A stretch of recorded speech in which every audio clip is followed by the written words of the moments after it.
I'm Robel here with Pastor Tasha, and today we're going to talk about Sunday's message on abundant life.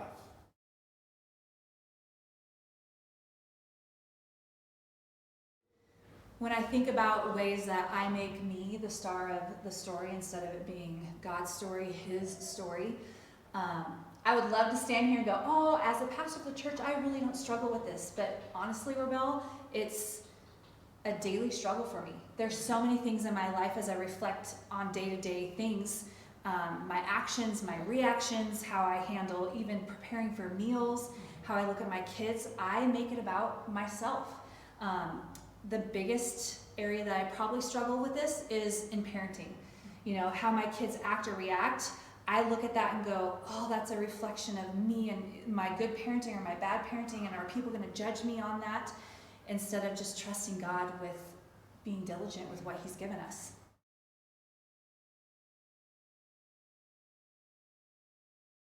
Christmas season makes me emotional because it is with Christ that I value my life. Before Christ, before I knew Christ, I hated myself. Like literally, I hated myself. So this season makes me emotional because I feel the Christ clothing me with love. So that makes me emotional because I feel that I don't deserve His love. Even if I don't deserve it, He has given it to me. So it makes me emotional this season. So it's very special for me.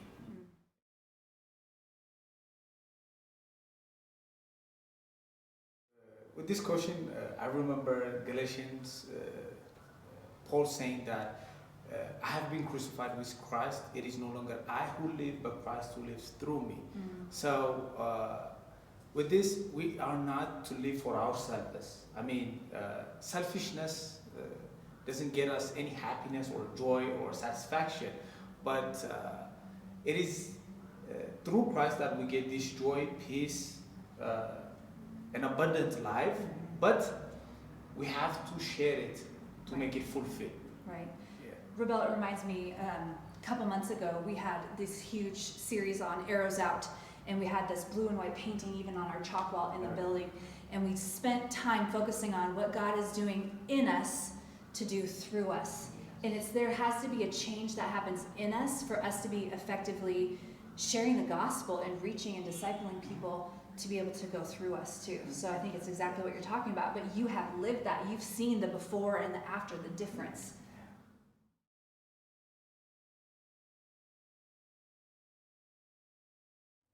When I think about living abundantly in day-to-day life, it reminds me of what Pastor Doug was sharing, that we sometimes tag the word abundant with stuff or things that we think about. Oh, if I have this abundant life, God's going to prosper me. And we can teeter on this road of prosperity, which is not really what true abundant life is. We've been focusing this whole month on Advent. We've been focusing on hope, on joy, on peace, on love.